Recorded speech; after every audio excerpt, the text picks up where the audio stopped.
All right, out here in White Sands National Park. Gonna take a hike up the Alkali Flat Trail today. About 5 miles. It's a loop. You go out, around. So that should be pretty cool. Just a little loop trail. Let's go see what it's like, huh? You are here, follow route markers. Sounds pretty simple. Let's see how it goes, huh? How about that?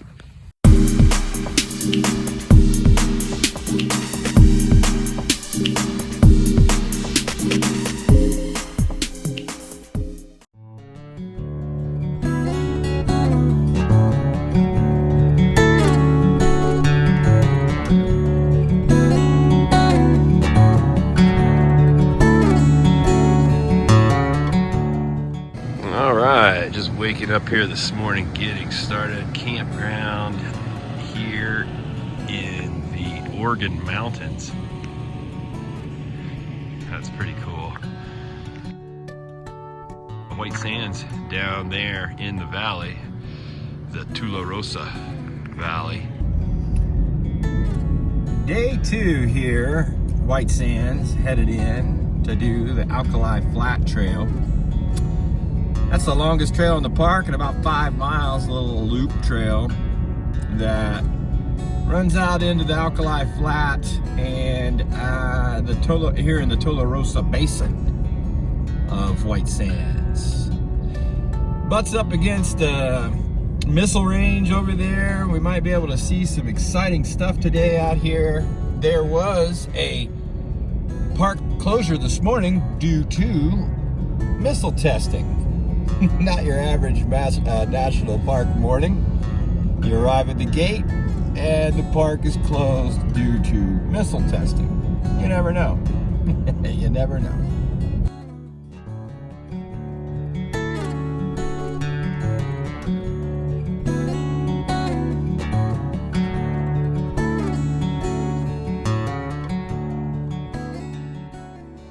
Out here on the Alkali Flat Trail, we'll put in 5 miles on the loop. We've got these markers which show you where you're going out here. They're sort of spread out. We'll see how it goes. I'm sure not counting on getting lost out here, that's for sure. Park Junkie doesn't want to do that. So I think this is where the trail splits. One goes that way and one goes that way. Let's go to the right. Let's do it in a counterclockwise fashion. How about that?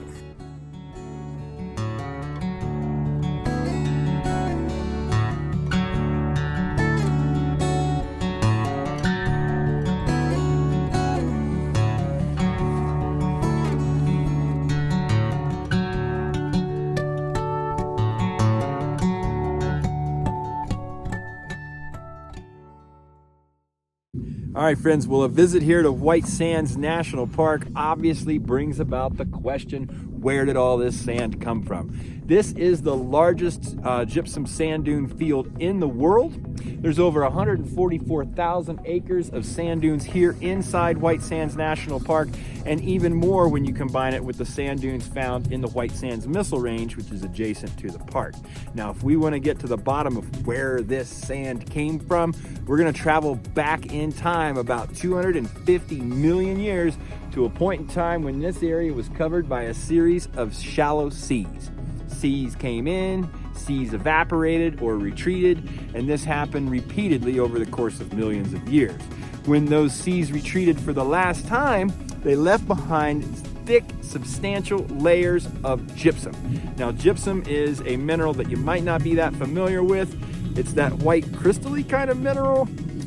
It's actually a type of calcium sulfate, and you may be very familiar with calcium sulfate and not even know it. It is the main ingredient in chalk, so blackboard chalk or sidewalk chalk, and also you may be sitting right next to it at this very moment, as it is one of the prime ingredients in drywall, which makes up the interior walls of many homes around the world.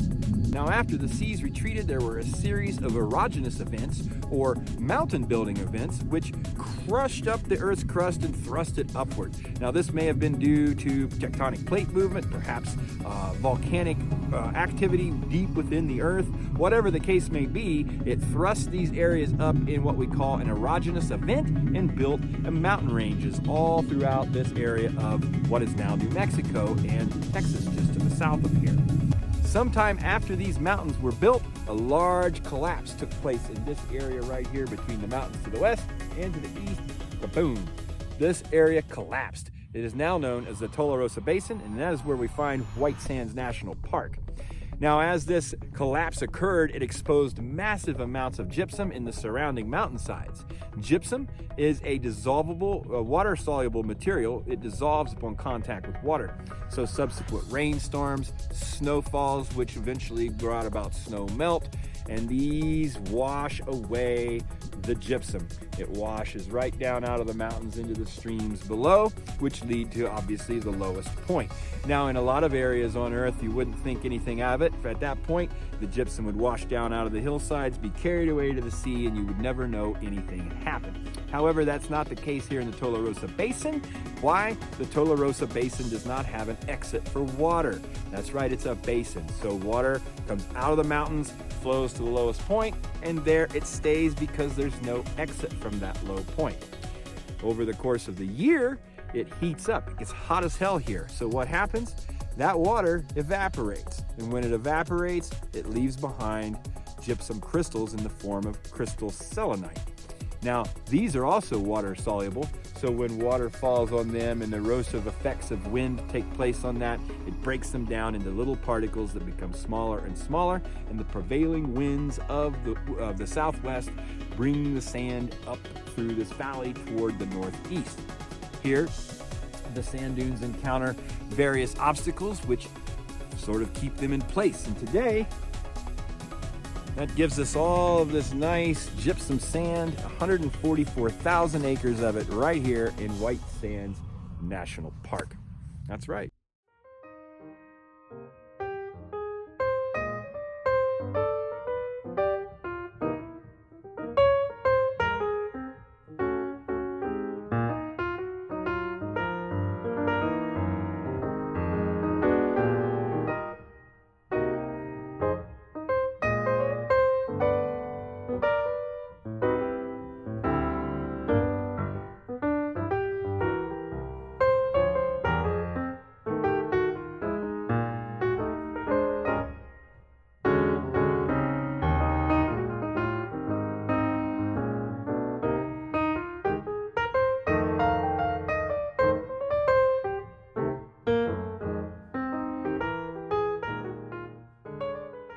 So yeah, there aren't many trails out here in White Sands. There's the Alkali Flat Trail, which we're on out here at the far end of the park, but man, that doesn't give you any restriction for where to go. You can go wherever you want out here. Keep in mind you want to keep direction in mind and have a return route planned, but man, endless dunes out here for you to explore. Pretty cool scenery in White Sands, no doubt about that.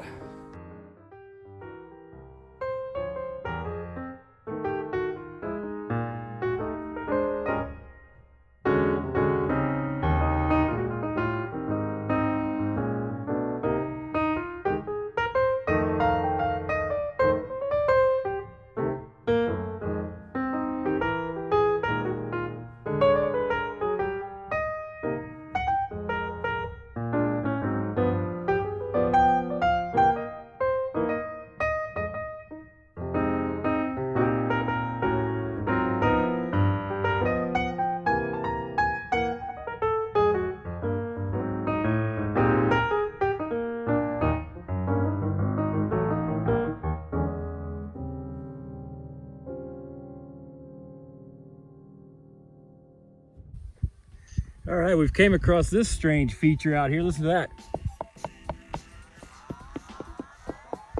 It's sand. It just comes apart like this. Look at that. Wow. Slowly solidifying somehow. Oh, that. Look at that. Check this out. Look at that. Man, wow. Fine sand.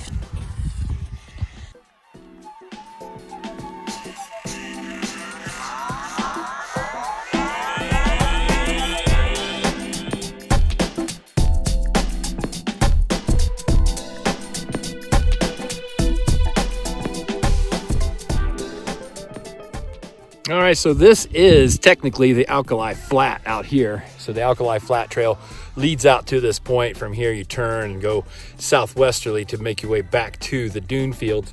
This is the bed of an old playa, an old lake, which back during the last ice age held massive amounts of water, which of course, as we know, evaporated, leaving behind gypsum crystals. And that's where all this sand comes from. Low-lying lakes such as this right here long ago. Flat.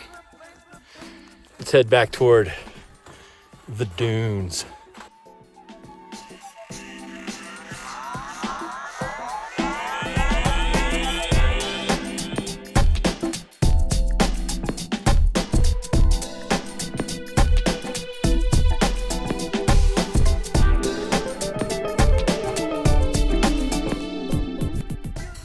All right, it's looking right about noon. We've been on a trail for about 2.5 hours. Just got taking my time out here roaming along. Seen one person on the trail.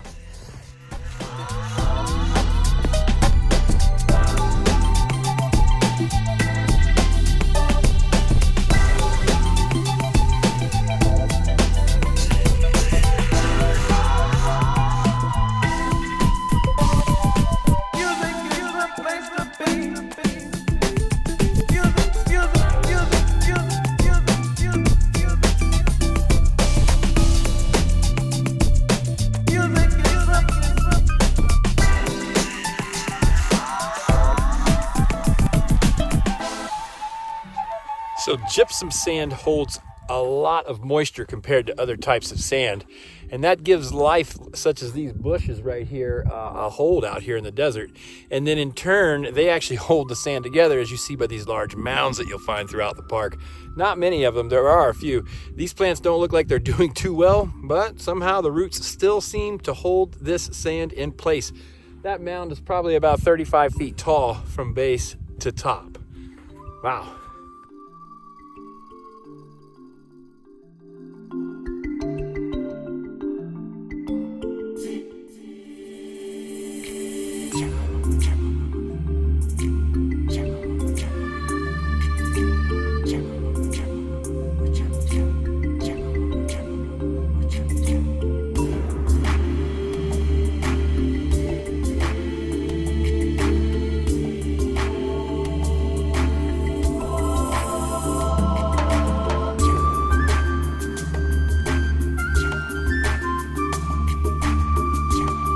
All right, well, that's about enough fun for one day right there on the Alkali Flat Trail. What a scene out there in the sand dunes. You got to enjoy White Sands, that's for sure.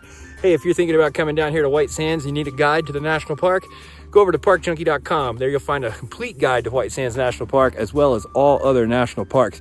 Hey, if you're enjoying what you find here on the Park Junkie channel, go ahead and hit the subscribe button, because I got more content coming. Give me a big thumbs up, and let me know in the comments what your next national park adventure may be. With that, I'm going to check out. I'm going to head southbound down into Texas after a brief stop at Carlsbad Cavern to see what fun I can get into over there. And then I'm headed down to Guadalupe Mountains and Big Bend National Park down in Texas. Thanks for tuning in, y'all, to another adventure here in the real world. I'll check you on the flip side, my friends. Cheers. Be good out there.